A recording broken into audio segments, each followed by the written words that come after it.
आमच्या घरी माझ्या आई, माझ्या सासूबाई दोघीही 9 दिवसांचे नवरात्राचे उपवास धरतात. मग असे 9 दिवसांचे नवरात्र उपवास म्हटलं, की दिवसभर भूक लागणं किंवा मग अशक्तपणा जाणवणारच ना. म्हणूनच आमच्याकडे म्हणजेच नगर भागामध्ये अशा पद्धतीचे हे पौष्टिक लाडू बनवले जातात. ते अगदी झटपट तयार होतात. कमी तूप आणि अगदी काही पौष्टिक साहित्यांमध्येच हे लाडू तयार होतात. हे लाडू फक्त नवरात्रातच नाही, तर दररोज जरी तुम्ही एक लाडू खाल्ला, तर वयस्करपणामध्ये व्हिटॅमिन्सची किंवा कॅल्शियमची गोळी खाणं तुम्ही पूर्णतः विसरून जाल. चला तर मग या साध्या आणि सोप्या, पटकन होणाऱ्या रेसिपीला लगेचच सुरुवात करूयात. त्याकरिता सर्वात अगोदर गॅसवर मी एक कढाई ठेवली आहे. यामध्ये टाकूयात 1 कप वजनी प्रमाणात 150 ते 200 ग्रॅम कच्चे शेंगदाणे. आता हे शेंगदाणे आपल्याला एकदम कमी गॅसवर खमंग आणि सतत हलवत भाजून घ्यायचे आहेत. जोपर्यंत एखादा शेंगदाणा हातावर चुरगळला की याचा साल यापासून वेगळं होत नाही ना, तोपर्यंत हे भाजायचे. म्हणजे याची चव आणखी जास्त छान येते. आता हे भाजलेले शेंगदाणे एखाद्या ताटामध्ये काढून घेते. आता सेम कढाईमध्ये भाजणार आहोत 1 कप खोबऱ्याचे काप. या ठिकाणी मी सुकं खोबरं वापरलेलं आहे. तुम्हाला हवं असल्यास तुम्ही डेसिकेटेड कोकोनटही वापरू शकता. साधारणतः हे वजनी प्रमाणात 75 ग्रॅम असेल. आता हे देखील आपल्याला अजिबात तूप किंवा तेलाचा वापर न करता सतत हलवत हलक्या बदामी रंगावर भाजून घ्यायचे. बघा साधारणतः अशा पद्धतीचं. हे देखील एका ताटामध्ये काढून घेऊयात. आता सेम कढाई पुन्हा एकदा गॅसवर ठेवली आहे. आता भाजणार आहे 1 कप पांढरे तीळ. पांढऱ्या तिळांमध्ये भरपूर प्रमाणामध्ये कॅल्शियम असतं. सोबतच पांढऱ्या तिळांमुळे जास्त लवकर भूकही लागत नाही. वजन कमी करण्यासही फायदेशीर असतं. हे तीळ देखील एकदम कमी गॅसवर थोडेसे तडतड उडायला लागले की भाजले गेले आहेत असं समजायचं. ते देखील एका ताटामध्ये काढून घ्यायचे आहेत. आता सेम कढईत भाजूयात 1च कप जवस. आता बऱ्याच जणांना माहीत नसेल की जवसही तेवढेच फायदेशीर आहेत. वजन कमी करण्यास, बीपी कंट्रोलमध्ये ठेवण्यास किंवा एक ना अनेक आजारांवर देखील हे फायदेशीर आहेत. हे देखील एकदम कमी गॅसवर थोडेसे तडतड उडायला लागले की गॅसवरून खाली उतरवून घ्यायचे. आता बऱ्याच जणांच्या मनात शंका असेल की तीळ आणि जवस उपवासाला चालतात का? तर तीळ आणि जवस फक्त नवरात्राच्या उपवासाला चालतात हे तुम्ही गुगललाही सर्च करू शकता. आता सेम कढईमध्ये टाकूयात अर्धा कप अक्रोड, अर्धा कप बदाम आणि पाव कप काजू. तर काजू मला जास्त आवडत नाही. हे उष्ण देखील असतात त्यामुळे ते मी कमीच वापरतीये. उपवासामुळे बऱ्याचदा मायग्रेनचा किंवा मग ॲसिडिटीचा त्रास होतो. त्याकरिता अक्रोड खूपच फायदेशीर आहेत. हे हृदयाला देखील सदृढ ठेवतं. आणि बदाम आणि काजूचं म्हणाल तर ते किती फायदेशीर आहे हे तुम्हाला सांगण्याची काहीच गरज नाहीये. ते तुम्हा सर्वांना माहीतच आहे. आता हे देखील अगदी थोडेसे डाग पडेपर्यंत छान असे भाजून घेतलेत. हे देखील एका ताटामध्ये काढून घेते. आता पुन्हा एकदा सेम कढई गॅसवर ठेवूयात. यामध्ये 1 कप तूप टाकायचे. तूप वितळलं गेलं की यामध्ये टाकूयात 2 चमचे डिंक. डिंक पौष्टिक तर आहेच, पण यामुळे लाडवांना टेस्ट आणखी जास्त छान येईल. आता हा डिंक जोपर्यंत छान असा फुलत नाही ना किंवा पांढरा शुभ्र होत नाही ना, तोपर्यंत छान असा खमंग परतवून घ्यायचा. तर बघा काही वेळातच आपला हा डिंक छान असा फुललेला आहे. आता तो देखील थंड होण्याकरिता एखाद्या ताटामध्ये काढून घेऊयात. तर बघा ताटात काढलेलं संपूर्ण साहित्य थंड झालेलं आहे. आता यामध्येच घालणार आहोत 1 कप खारीक पावडर. आता यामधील जर एखादं साहित्य तुमच्याकडे नसेल, नाही घातलं तरी देखील चालणार आहे.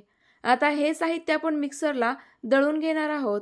तर त्यातील सर्वात अगोदर आपण खोबरं आणि शेंगदाणे दळून घेऊयात. तर यातील जाड किंवा कडक पदार्थ सेपरेट दळून घ्यावेत. याच पद्धतीने मी हे शेंगदाणे आणि खोबरं अशा पद्धतीने छान असं दळून घेतलेलं आहे. खोबरं थोडंसं जाड असतं, यामुळे तुम्ही हे दळत असताना मिक्सर थोड्या वेळ चालू बंदही करू शकता. आता सेम मिक्सरच्या भांड्यामध्ये दळून घेऊयात काजू, बदाम आणि अक्रोड. आता हे साहित्य थोडंसं जाडसर दळलं तरी देखील चालणार आहे. तर बघा या पद्धतीने मी हे देखील साहित्य थोडंसं जाडसर दळून घेतलेलं आहे. यामध्ये थोडेसे बदामाचे तुकडे शिल्लक आहेत, जे दातांखाली आले की आणखी लाडू हे छान लागतील. आता पुन्हा एकदा सेम मिक्सरच्या भांड्यामध्ये दळून घेऊयात तीळ आणि जवस. या दोनही तेलबिया असल्यामुळे मिक्सरला दळत असताना एकाच वेळ जास्त वेळ दळत बसू नका. थोडा वेळ मिक्सर चालू बंद करा, नाहीतर मग या पदार्थांना तेलही सुटू शकतं. तर बघा अशा पद्धतीने हे देखील आपण दळून घेतलंय, ते देखील एखाद्या मोठ्या भांड्यामध्ये काढून घेऊयात. आता आपण दळणार आहोत डिंक. डिंक हा सर्वात शेवटी दळायचा किंवा सेपरेट दळायचा. कारण यामध्ये भरपूर प्रमाणामध्ये तूप असतं आणि डिंक व्यवस्थित देखील दळला जायला हवा. तर बघा डिंक दळल्यानंतर अशा पद्धतीने तो छान असा बारीक दळला जातो, पण यातून थोडंसं तूप रिलीज होतं. तर हे व्यवस्थित असं हाताने चुरगळून व्यवस्थित असं पसरवून टाकायचंय. आता मगाशी जी खारकेची पावडर घेतलेली होती, ती अशीच आपण या मिश्रणामध्ये टाकूयात. तर या ठिकाणी आपलं संपूर्ण साहित्य हे दळून तयार झालेलं आहे. आता आपण या लाडूंना गोडी येण्याकरिता यामध्ये गूळ घालणार आहोत. जर तुम्हाला गूळ खायचा नसेल तर याऐवजी तुम्ही ओली खजूर देखील वापरू शकता. आता मघाच्याच कढईमध्ये टाकलेलं आहे पाव कप तूप. तूप थोडंसं कमी घेतलं तरी देखील चालणार आहे. आता यामध्ये टाकूयात 1 कप किसलेला गूळ. तर बघा या पद्धतीचा थोडासा चॉकलेटीसर गूळ घ्यायचा. हा चवीलाही छान असतो आणि सोबतच शरीरातील रक्तवाढीकरिता देखील पौष्टिक असतो. तर अशा पद्धतीने आपल्याला हा गूळ या तुपामध्ये छान असा वितळून घ्यायचा आहे. हे आपल्याला जास्तही शिजू द्यायचं नाहीये, त्यामुळे उलटण्यानेच थोडंसं मॅश करत चालायचंय म्हणजे गूळ पटकन विरघळेल. कारण आपल्याला या गुळाचा पाक वगैरे बनवायचा नाहीये. कारण तसं जर झालं तर आपले लाडू जास्तच कडक बनतील. तर बघा या पद्धतीने आपला संपूर्ण गूळ छान असा वितळलेला आहे. लगेचच गॅसवरून उतरवून घेऊयात आणि गरम असतानाच लगेचच या आता मिश्रणामध्ये टाकून देऊयात. त्यापूर्वी मी हे संपूर्ण साहित्य हाताने व्यवस्थित असं एकत्र करून घेते, म्हणजे मग संपूर्ण साहित्य आपलं एकजीव होईल.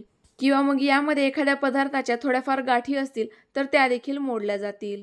आता थोडंसं हे साहित्य कडेला सरकवून द्यायचंय आणि मध्यभागी आपल्याला हा वितळून घेतलेला गूळ टाकायचा आहे. तर बघा आपला हा गूळ अजूनही छान असा थोडासा गरम आहे, त्यामुळे हा आपल्याला हाताने नाही तर उलटण्यानेच थोडासा व्यवस्थित असा मिक्स करून घ्यायचा आहे. जेवढं शक्य आहे तेवढा तरी. मी या ठिकाणी तुम्हा सर्वांना कपाचं प्रमाण सांगितलेलं आहे, पण जर तुमच्या घरामध्ये कप उपलब्ध नसेल तर तुम्ही घरातील एखादी वाटी किंवा डब्बा वापरू शकता. आणि यांचं जर तुम्हाला वजनी प्रमाण हवं असेल तर ते मी डिस्क्रिप्शन बॉक्समध्ये देते, तिथून तुम्ही बघू शकता. आता हे संपूर्ण साहित्य हलकंसं कोमट झालं की हातानेच व्यवस्थित असं मिक्स करून घ्यायचंय. म्हणजे संपूर्ण गुळाचा पाक व्यवस्थित असा या मिश्रणामध्ये एकसारखा लागेल. आता हे मिश्रण लगेचच कोरडं होऊ नये किंवा कडक होऊ नये याकरिता हे अशा पद्धतीने थोडंसं दाबून ठेवायचंय. असं केल्यामुळे आपले शेवटपर्यंत हे लाडू व्यवस्थित असे बांधले जातात. हे लवकर सुकत नाही, यामध्ये छान असा ओलसरपणा शेवटच्या लाडू वळेपर्यंत टिकून राहतो. आता लगेचच लाडू वळायला घेऊयात. तर बघा अगदी सहजतेने आपले हे लाडू वळले जात आहेत. कारण यामध्ये वापरलेले संपूर्ण साहित्य हे ऑलरेडी तेलकट आहे, त्यामुळे यामध्ये आपल्याला तूपही जास्त प्रमाणात वापरण्याची गरज पडलेली नाहीये. तर अगदी छान असा गोल गरगरीत अगदी काही मिनिटांमध्ये आपला हा लाडू वळून तयार झालेला आहे. तुम्हाला आजची ही रेसिपी कशी वाटली कमेंट्स करून नक्की कळवा. या पद्धतीचे लाडू तुमच्याही भागामध्ये बनवले जातात का ते देखील कमेंट्स करून नक्की कळवा. आजची ही रेसिपी खूपच जास्त पौष्टिक असल्यामुळे तुमच्या फॅमिलीमधील व्यक्तींना किंवा मग मित्रमैत्रिणींना नक्कीच आवश्यक आहे, त्यांना देखील ही नक्कीच शेअर करा. आता हा तयार झालेला लाडू मी तुम्हाला फोडून देखील दाखवते. बघा अगदी मस्त असा खुसखुशीत झालेला आहे. त्यामुळे तुम्हाला आजची ही रेसिपी आवडली असल्यास कमेंट्स देखील नक्की करा. पुन्हा भेटूया तुमच्याच आवडत्या एखाद्या छानशा नवीन आणि पौष्टिक रेसिपीसोबत. तोपर्यंत बाय बाय. तुम्हा सर्वांना नवरात्रीच्या खूप खूप खूप साऱ्या शुभेच्छा.